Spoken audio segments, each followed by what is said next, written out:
Good morning class. कैसे हैं आप बच्चों? 9th क्लास है। तो हम आपको पढ़ा रहे थे हिंदी पद्य साहित्य का इतिहास, जिसमें हमने आपको आदिकाल पढ़ा दिया है। भक्ति काल पे बात कर रहे थे। तो भक्ति काल में हमने आपको बताया भक्ति काल को 2 भागों में बांटा गया है, जिसमें निगुण भक्ति काव्य धारा, दूसरी है सगुण भक्ति काव्य धारा। निगुण भक्ति काव्य धारा को 2 भागों में बांटा गया है, जिसमें ज्ञानश्रेयी काव्य धारा और दूसरी है प्रेम मार्गी काव्य धारा। सगुण भक्ति काव्य धारा को भी 2 भागों में बांटा गया है, जिसमें है राम काव्य धारा और दूसरी है कृष्ण काव्य धारा।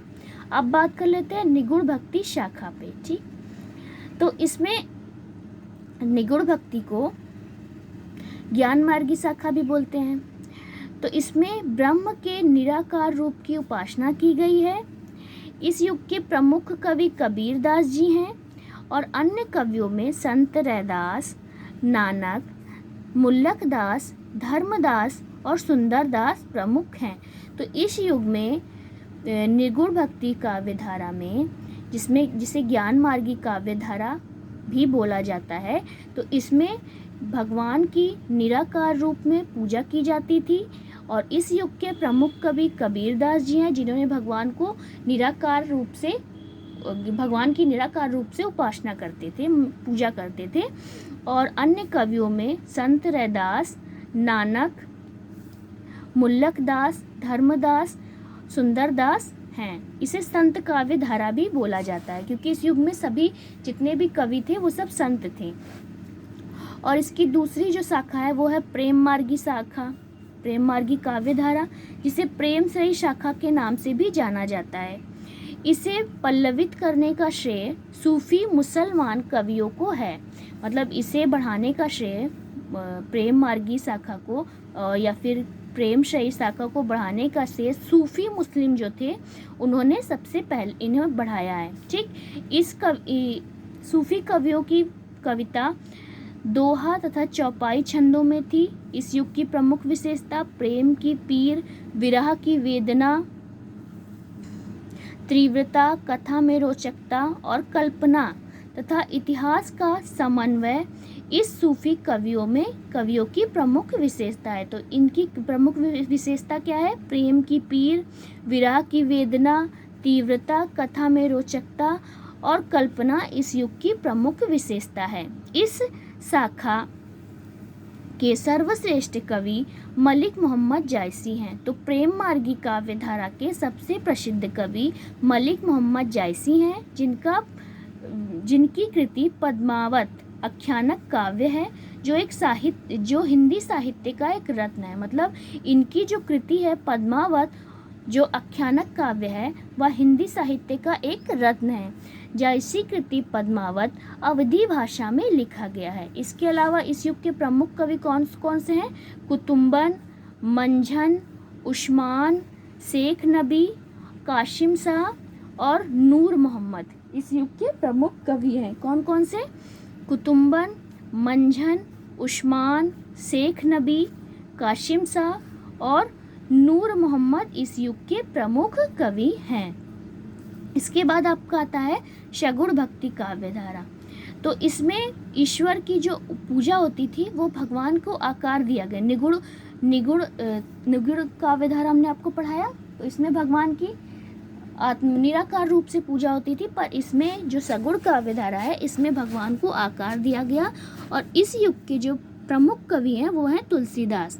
रामानंद जी के शिष्य तुलसीदास जी हुए, जिन्होंने दशरथ पुत्र मर्यादा पुरुषोत्तम श्री राम की शक्तिशील सौंदर्य का वर्णन रामचरित महाकाव्य में प्रस्तुत किया। तो तुलसीदास कृति जो रामचरितमानस है उसमें इन्होंने श्री राम जी की शक्ति, उसके सौंदर्य, उनके गुणों का वर्णन किया है। और रामचरितमानस एक महाकाव्य है। यह महाकाव्य अवधी भाषा में लिखा गया है। तो जो रामचरितमानस है उसकी भाषा अवधी है और इसमें जायसी द्वारा अपनाई गई दोहा चौपाई शैली का परिष्कृत साहित्यिक रूप भी मिलता है। तुलसीदास की रचना का उद्देश्य लोक मंगल की साधना है। तुलसीदास की जो रचना का मुख्य उद्देश्य है वो था लोक मंगल, मतलब लोगों का मंगल हो, इसलिए वे ऐसा काम करते थे जिसमें लोगों का अच्छा हो, लोगों का भला हो, इसलिए उन्होंने रामचरितमानस की रचना की। इसकी दूसरी शाखा है कृष्ण काव्य धारा। ठीक, तो कृष्ण काव्य धारा का प्रवर्तन का श्रेय श्री वल्लभाचार्य जी को जाता है। तो कृष्ण काव्य धारा के प्रवर्तन का श्रेय वल्लभाचार्य जी को जाता है। कृष्ण भक्ति शाखा के सर्वश्रेष्ठ कवि सूरदास हैं। तो कृष्ण भक्ति शाखा के सर्वश्रेष्ठ कवि कौन है? तुलसीदास, जिन्होंने कृष्ण लीला के मधुर पद गाकर प्रेम और संगीत की ऐसी धारा बहाई जिसमें डुबकी लगाकर जनता का हृदय आनंदमय हो गया। सूरदास कृति सुख सागर हिंदी साहित्य की अक्षय निधि है। तो सूरदास की कृति सुख सागर हिंदी साहित्य की एक अक्षय निधि है। इनकी अन्य रचना में साहित्य लहरी, सूर सरावली भी इनकी रचनाएं कही जाती हैं।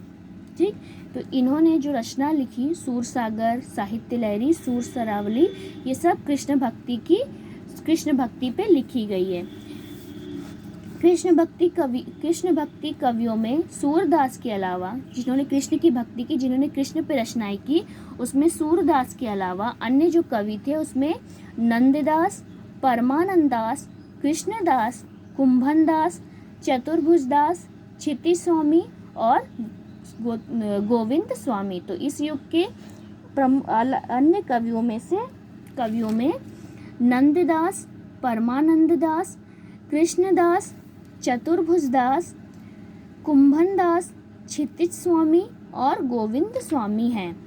इन 8 कवियों को अष्टछाप के कवियों के नाम से भी जाना जाता है। तो ये बहुत ही इम्पोर्टेंट क्वेश्चन है कि अष्टछाप के कवियों का नाम बताइए। तो अष्टछाप के कवियों में नंददास, सूरदास, कृष्णदास, कुंभनदास, चतुर्भुजदास, क्षितिज स्वामी, गोस्वामी और सूरदास जी हैं। तो ये आपका 8 अष्टछाप के कवि भी कहलाते हैं। इसके अलावा जो कृष्ण भक्ति शाखा के जो अन्य कवि थे, अन्य कवियाँ जो आई, उसमें मीराबाई और रसखान विशेष रूप से उल्लेखनीय है। तो मतलब सूरदास के अलावा और जो कवि थे उसमें नंददास, परमानंददास, कृष्णदास, कुंभनदास, चतुर्भुजदास, क्षितिज स्वामी, गोविंद स्वामी इस युग के प्रमुख कवि थे। इसके अलावा जो कवित्री आई उसमें से मीराबाई और रसखान का विशेष रूप से उल्लेखनीय है।